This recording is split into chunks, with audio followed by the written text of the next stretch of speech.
Desde que a gente começou a fazer análise sobre o que acontece na Fórmula 1 e os problemas que a Fórmula 1 tem, uma coisa ficou bastante clara para a gente. Toda a solução que era proposta acarretava a novos problemas que não existiam antes dessa brilhante solução vir à tona.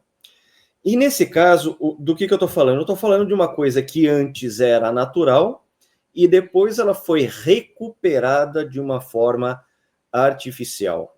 A gente fala muito a respeito, por exemplo, de vácuo, porque o vácuo é um elemento natural para que você tenha uma diminuição de arrasto para quem está atrás e um ganho natural de velocidade de quem está atrás para que isso possa se transformar numa ultrapassagem, desde que corrida é corrida, se pega vácuo e entende-se isso, né?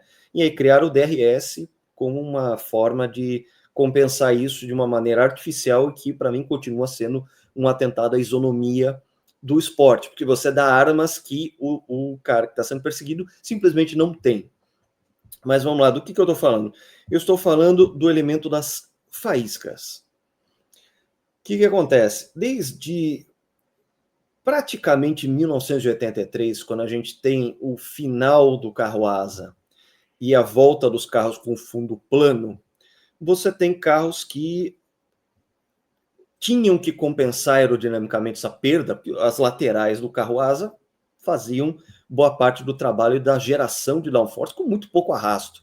Os carros eram muito rápidos, faziam curvas em 4,5G, quase 5 picos de 5G, era uma coisa incrível para a época. E é claro que quando você tira esse elemento, você cria uma situação em que você tem que compensar de alguma forma. E, claro, a Fórmula 1 compensou com melhores asas dianteira e traseira, né? Isso para além dos eixos, ou seja, no balanço do carro, e também com um elemento novo que era o difusor traseiro. E eles perceberam também que o carro, quanto mais próximo do chão, melhor essa aerodinâmica funcionaria. O próprio difusor fazer isso, não você anular o ar que está passando por baixo, mas você trabalhar esse ar por baixo, você acelerando ele por baixo do carro e saindo pelo difusor, para que você também faça com que, de alguma forma, você consiga gerar pressão aerodinâmica pela parte de baixo do carro, que também melhora bastante esse conjunto. Então, a gente está falando de uma época da Fórmula 1 que os carros eles batiam bastante no chão e geravam faísca. Tá? Muitos desses fundos de carro tinham proteções em titânio que faziam com que essas fagulhas fossem até mesmo mais pronunciadas, e você tenha fotos como a que eu vou mostrar agora aqui no destaque. A gente está mostrando aqui, inclusive, escondendo nos nossos entrevistados Stefano Johansson. Sim, entrevistamos Stefano Johansson. Para quem não viu a entrevista, assim que terminar o programa aqui, procura lá no diretório de vídeos. A gente fez uma entrevista muito legal com ele. Essa época ele de McLaren em 1987, o saudoso André de Césares, eles no retão da Áustria, né, o circuito ainda, o velho circuito da Áustria, com todas as suas curvas de alta velocidade. Os carros batiam muito no chão, produziam muita faísca. Era um espetáculo muito bonito, que fazia com que surgissem fotos como esta aí, né? Claro que o Johansson não sofreu absolutamente nada. Essas fagulhas, elas são absolutamente inofensivas, mas dão um visual absolutamente incrível. E uns tempos para cá, a Fórmula 1 percebeu quanto isso era vistoso, quanto isso era bonito, chamativo, e trouxe de volta as faíscas para a Fórmula 1. Mas o que acontece? A gente tem que lembrar que desde meados da temporada de 1994, a gente tem o chamado skid block, a prancha, né, a plank, que fica embaixo do carro, como um elemento de diminuição da eficiência aerodinâmica debaixo do carro. Até porque, se a gente lembrar as circunstâncias da morte do Ayrton Senna em Imola, muito se falou a respeito de quantos carros estavam baixos e quanto estava batendo embaixo. Ainda mais uma curva ondulada como era a curva Tamburello, que é a curva do acidente fatal do Ayrton. Então, uma das medidas de 1994 foi a de elevar o fundo dos carros e colocar a famigerada prancha de madeira embaixo, para que isso fosse um elemento limitante do carro e de sua altura em relação ao solo, de forma que essa prancha não poderia ter um determinado nível, um percentual, uma milimetragem de desgaste, fazendo com que você mantivesse o carro em uma altura que não oferecesse nenhum perigo ele ficar batendo no chão. E é claro que com isso a gente perde as faíscas.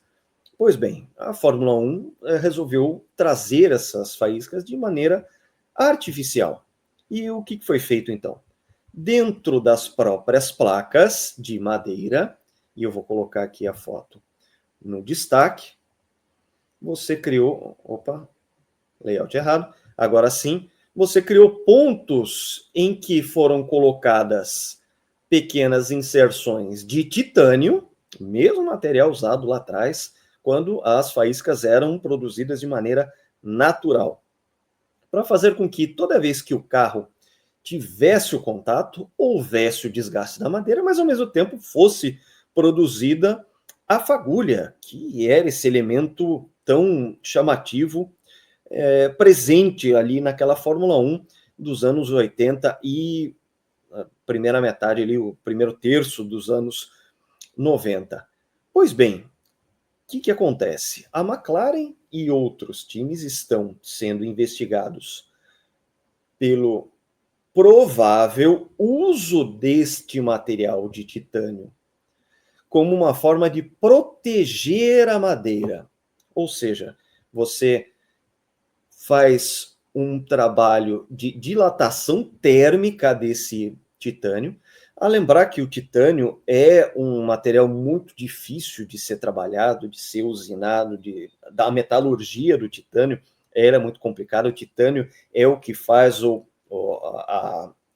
toda a fuselagem do Blackbird, por exemplo, mas você tinha, por exemplo, a questão da dilatação térmica no próprio Blackbird, porque ele no chão ele vazava combustível, mas quando ele subia e tinha tanto atrito com o ar, todas essas frestas eram vedadas, essas frestas, a própria dilatação térmica vedava as frestas e ele parava de vazar combustível no ar. Era uma coisa incrível. E bem, por mais que o titânio seja um elemento cuja dilatação térmica não seja tão pronunciada quanto outros metais inclusive mais fáceis de serem trabalhados, usinados, a metalurgia de cada um deles, optou-se pelo titânio por produzir as faíscas e por ser um metal muito resistente, mas que também tem o seu coeficiente de dilatação térmica. O próprio Blackbird mostra isso de maneira categórica. Pois bem, qual que é a investigação? A investigação, sobretudo em cima da McLaren, mas também de outros times, é a de alguma forma artificial, você aquecer esse titânio de uma forma que ele expandisse, de maneira que você pudesse proteger a prancha, você pudesse bater mais vezes o carro no chão, produzindo sim as faíscas, mas que ao final da corrida, aquele titânio contrai novamente e a placa está praticamente intacta, a parte da madeira ela fica praticamente intacta. A McLaren em si, ela já tem a grande vantagem dela ter feito um sistema anti-dive muito radical, mas muito eficiente. Ou seja, ela já podia colocar o carro de uma forma bem mais baixa, né? Só que agora, com esse novo elemento e essa nova desconfiança de que a McLaren estava usando este expediente para baixar ainda mais o carro, porque desde 2022, quanto mais você baixa o carro, melhor a eficiência, porque ele está hoje semi-asa, não era o carro asa ali de 77, 82, que usava-se sais de vedação, você tinha uma liberdade maior para esculpir a parte de baixo, existe uma limitação muito maior, mas os fundos são enormes e grandes geradores de downforce, a custo muito pouco de arrasto. Pois bem, a McLaren está sendo investigada por isso e é claro que diante do que foi do acontecimento de Las Vegas, de um desgaste muito grande dela ter se perdido e é alegado que sofreu porpoising, que é uma coisa que ninguém mais está sofrendo, ainda mais se considerarmos que a McLaren é o time mais competitivo da temporada, causa um pouco de estranhamento essa justificativa que levou a McLaren a ter um desgaste excessivo e ser duplamente desqualificada, tanto o Lando Norris quanto o Oscar Piastri serem desclassificados por causa de desgaste excessivo dessa prancha. Claro que nisso aí eles estão respondendo à crescente da Red Bull, ou seja, usando mais o carro de uma maneira mais extrema, mas fica bastante estranha a situação em que a McLaren, ela faiscava bastante, o carro voltava, passava nas inspeções técnicas, e agora, depois de feita uma investigação após Interlagos, essa mesma McLaren sofrer esse desgaste excessivo e causar uma dupla desqualificação. Eu termino dizendo que uma ideia que um conceito, um elemento que surgia, mais uma vez, naturalmente naquela Fórmula 1 dos anos 80 e começo dos anos 90, é trazida de uma maneira artificial, e isso causa um problema novo que antes não acontecia. Mais uma vez, a Fórmula 1 traz uma coisa nova, um elemento diferente para essa equação que é super complicada. A Fórmula 1 é super complexa, cheia de variáveis, a equação dela é enorme em termos de variáveis e coisas a serem consideradas. Mas o que não dá, o que realmente não cabe na cabeça é você trazer um elemento que é meramente estético e é usado de maneira, por enquanto, de maneira investigatória, ainda não conclusiva, mas que pode ter sido usada, inclusive no aquecimento artificial, tá? Não é só bater o carro no solo e fazer com que o titânio expanda.